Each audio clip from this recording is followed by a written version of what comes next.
Nggak gampang loh nyari satu album dengan 3 lagu dengan 3 genre berbeda, dan tiga-tiganya lagu baru, tiga-tiganya dirilis bersamaan dengan albumnya, lalu bisa meraih pencapaian seperti album Berharap Pada Timur ini. Jadi saat konten ini dibikin, lagu Sesal sama Salsabil dari album Berharap Pada Timur itu udah mencapai 2,2 juta views di YouTube dan menjadi lagu kedua dengan views terbanyak setelah lagu Berharap Pada Timur yang udah mau 5 juta. Yang menarik, lagu Jenuh Tapi Butuh itu juga hampir mau 1 juta. Jadi ada 3 lagu dengan 3 genre berbeda, yaitu pop ballad, retro pop, dan pop groove yang jadi top 3 views terbanyak di album ini. Dan itu menurut gua luar biasa.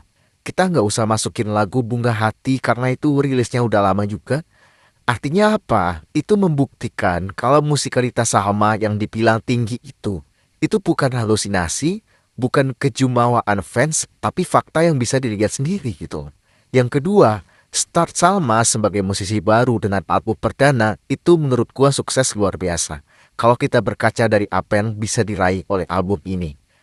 Nggak gampang loh nyari satu album dengan 3 lagu dengan 3 genre berbeda, dan tiga-tiganya lagu baru, tiga-tiganya dirilis bersamaan dengan albumnya, lalu bisa meraih pencapaian seperti album Berharap Pada Timur ini.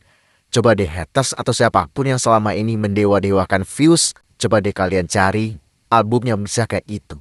Kalaupun ada, gue yakin itu cuma hitungan jari gitu. Orang kemudian banyak bertanya kenapa gue sangat-sangat memuji album Berharap Pada Timur ini, dan bahkan gue berani bilang ini salah satu album terbaik secara komposisi dan musikal dari semua album perdana para alumnus Idol.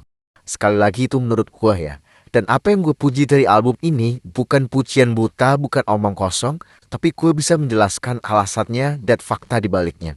Buat yang belum nonton, silahkan nonton video-video gue yang ngebahas album ini, album Berharap Pada Timur, dan gue juga bahas semua track yang ada di album ini secara satu persatu.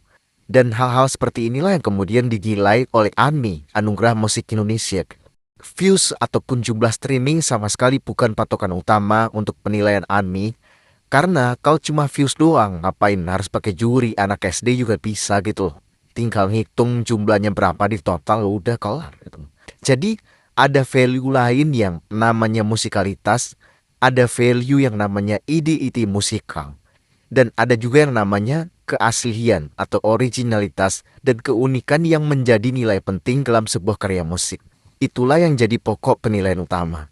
Setelah itu, setelah karya itu dipastikan kualitasnya di atas standar yang dibutuhkan, barulah jumlah views atau jumlah streamingnya itu jadi pelengkap. Dan sangat sering terjadi, karya produksi terbaik atau artis solo wanita pop terbaik itu yang menang justru viewsnya atau streamingnya bukan yang paling banyak. Yura Yunita, Salma Salsabil itu salah 2 dari contohnya gitu.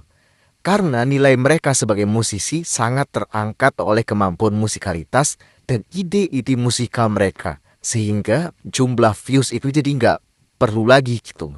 Di luar musisi atau penyanyinya ada lagi kualitas produksi yang jadi penilaian berikutnya. Dan kita tahu di belakang Salma itu ada Sik, ada tim produksi yang luar biasa, ada vocal director, ada pengisi instrumen dan sebagainya. Dan yang paling berharga adalah bagaimana Salma dan tim produksinya saling memuji. Bahkan kalau nggak salah, kalau gue salah tolong dikoreksi, Sik sendiri sebagai produser itu bilang tugas mereka jauh lebih gampang kalau musisinya Salma. Jadi kualitas ketemu kualitas, saling mengerti apa yang mau dibikin, gimana bikinnya, dan seperti apa nanti hasilnya. Karena mereka berbicara dalam bahasa musik yang sama, yang setara gitu. Jadi semua ide-ide itu bisa keluar semua. Dan itu nggak akan bisa terjadi kalau si musisinya, kalau si penyanyinya nggak punya musical ability yang memadai.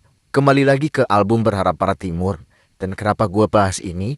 Karena gue ingin semua orang mengerti bahwa sebuah karya itu nggak berhenti di angka atau views atau streaming, atau seberapa banyak dia mampu menghasilkan uang, enggak gitu. Tapi sebuah karya itu adalah rangkaian pekerjaan seni yang panjang. Ide yang diubah menjadi notasi dan melodi, notasi yang diharmonizing dengan progresi akor, kemudian ada lirik yang harus ditulis, struktur lagu, aransi, instrumentasi, recording, mixing, mastering, dan kemudian baru publikasi gitu. Dan dalam rangkaian itu sama sekali nggak ada pembahasan tentang gimana caranya bikin lagu ini viral, nggak ada. Jadi ujungnya bukan kuantitas. Kita nggak bisa sesempit itu menilai sebuah karya seni, apalagi sebuah karya musik gitu. Jadi inti dari video ini adalah gue bangga dengan Salma, dengan timnya, dengan karya mereka, album Berharap Pada Timur, yang tak hanya punya kualitas tapi juga mampu meraih views, meraih streaming di atas ekspektasi gue.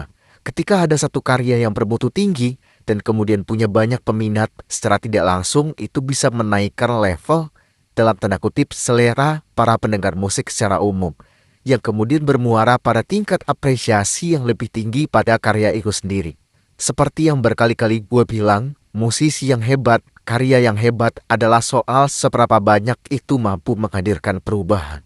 Dan gue seneng makin kesini makin banyak pendengar Salma ataupun Salman yang mulai mengerti ternyata Salma itu musisi yang seserius itu dalam karya.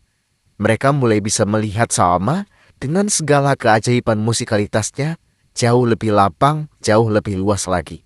Sampai pada akhirnya mereka berkata, nggak salah gua ngefans sama Salma. Mungkin itu aja pengen gue sampaikan, dan seperti biasa buat teman-teman yang berkenan untuk mendukung, mengapresiasi, atau mensupport gue sebagai konten kreator, bisa dengan mengirimkan donasi melalui link yang ada di profil. Karena itu akan sangat membantu gue untuk konten-konten berikutnya. Sekian dari gue dan sampai jumpa di video berikutnya.